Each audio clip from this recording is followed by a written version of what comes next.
Perkenalkan nama Bapak.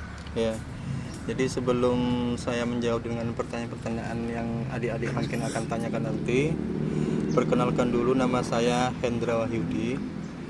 Posisi saya di sini tuh sebagai juru pelihara di situs benteng ini yang diangkat oleh Balai Pelestarian Cagar Budaya Jawa Timur atau BPCB Jawa Timur. Terus alamat saya cuma dekat lokasi, yaitu dekat jalan raya. Tuh. Mungkin ada yang perlu ditanyakan lagi? Ceritakan sejarah benteng. Ya. Jadi sebelum saya menceritakan sejarah benteng, mungkin saya sedikit yang akan menjelaskan tentang benteng itu sendiri. Jadi bangunan benteng ini merupakan salah satu cagar budaya yang dilindungi oleh negara, khususnya oleh Balai Pelestarian Cagar Budaya, di mana Balai Pelestarian Cagar Budaya itu merupakan kantor yang tugasnya untuk melindungi sejarah-sejarah yang ada di Indonesia, terutama bangunan-bangunannya supaya tetap lestari dan bisa dimanfaatkan oleh generasi yang akan datang. Terus mengenai latar belakang berdirinya benteng ini, itu perlu adik-adik ketahui bahwa sebelum saya menjelaskan tentang benteng, bahwa di daerah Kalenget ini itu ada sebuah pelabuhan yang sangat besar, yaitu Pelabuhan Kalianget namanya. Jadi pelabuhan Kalianget ini itu dulunya itu dijadikan sebagai transit itu untuk perdagangan yang dari luar untuk masuk ke Indonesia bagian timur. Jadi dulu transitnya di Pelabuhan Kalianget. Makanya dengan adanya pelabuhan yang sangat besar itu dan banyak dilewati oleh orang-orang asing yang ingin masuk ke Indonesia Timur, maka tentara Belanda itu membangun sebuah benteng yang fungsinya untuk memantau memantau sistem perdagangan yang melalui Pelabuhan Kalianget ini sendiri.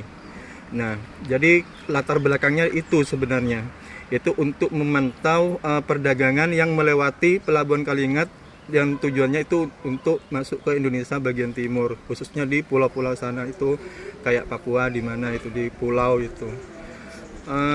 Sebelumnya benteng ini sebenarnya posisinya bukan di sini, tapi di daerah Loji Kantang. Mungkin adik-adik tahu di meteorologi, itu di sebelah utara itu ada semacam pondasi, tetapi mungkin karena lokasinya itu tidak bagus atau tidak tepat, makanya benteng itu tidak diteruskan, pembangunan benteng di situ tidak diteruskan. Makanya sampai sekarang dinamai dengan Loji Kantang, itu artinya Loji itu benteng, Kantang itu ditinggal. Kalau bahasa Mandarin itu di Kantang, itu ditinggal, artinya bentengnya ditinggal. Akhirnya pada tahun 1785 tentara Belanda membangun sebuah benteng ini yang luasnya 15.000 meter persegi dengan panjang 150 meter dan lebarnya 100 meter. Gitu. Di mana dalam benteng ini itu terdapat dua pintu. Yang pertama pintu utama di sebelah depan, terus yang kedua pintu belakang. Itu dulu fungsinya untuk waktu zaman penjajahan itu untuk keluar masuknya rakyat itu yang suruh bekerja. Karena mungkin kalau kita mengenal sejarah itu dulu paksanya itu kan kerja paksa atau kerja rodi. Itu di belakang itu di tempat bekerjanya rakyat Indonesia dulu waktu pas pada zaman penjajahan Indonesia. Gitu. Mungkin ada pertanyaan lain atau mungkin kurang jelas. Jadi intinya kalau latar belakangnya itu untuk memantau sistem perdagangan yang masuk ke daerah Sumeneb ya, khususnya daerah Kalianget. Gitu. Makanya tentara Belanda membangun sebuah benteng. Tetapi pada saat penjajahan Belanda, benteng ini beralih fungsi menjadi benteng pertahanan. Dulu karena kita mungkin sudah dipelajari tentang sejarah, selama 350 tahun kita dijajah oleh penjajah, tetapi waktu itu rakyat Indonesia tetap memberontak. Nah, makanya benteng ini dijadikan sebagai benteng pertahanan. Itu mungkin ada lagi. Tahun pembuatan benteng. Tahun pembuatannya 1785. Itu di Tugu ada tadi ya. Kalau dilihat di luar, itu 1785. Cuma kalau masalah tanggal bulannya itu dicari di sejarah sampai sekarang tidak ada. Karena kan ini masalah sejarah, bukan masalah dongeng. Iya. Kalau misalnya tidak ada datanya kan tidak mungkin dibuat-buat kan. Cuma tapi yang dalam sejarah itu pada tahun 1785. Itu. Mungkin tadi ada yang dilihat, mungkin buat penasaran itu bangunan apa itu mungkin ada, mungkin tidak ada. Bangunan yang di sebelah timur itu apa? Iya. Jadi kalau adik-adik tadi lihat itu di dalam ada bangunan seolah-olah seperti musola ya. Iya. Itu sebenarnya dulu fungsinya sebagai tempat peristirahatannya para penjajah, tempat peristirahatnya tentara VOC. Nah, cuma dulu itu pada tahun sekitar 1989 mungkin itu ada seorang kiai yang mengajari ngaji di sini. Waktu itu dia tidak punya keluarga, sehingga benteng itu dibuat seolah-olah sebagai musola itu.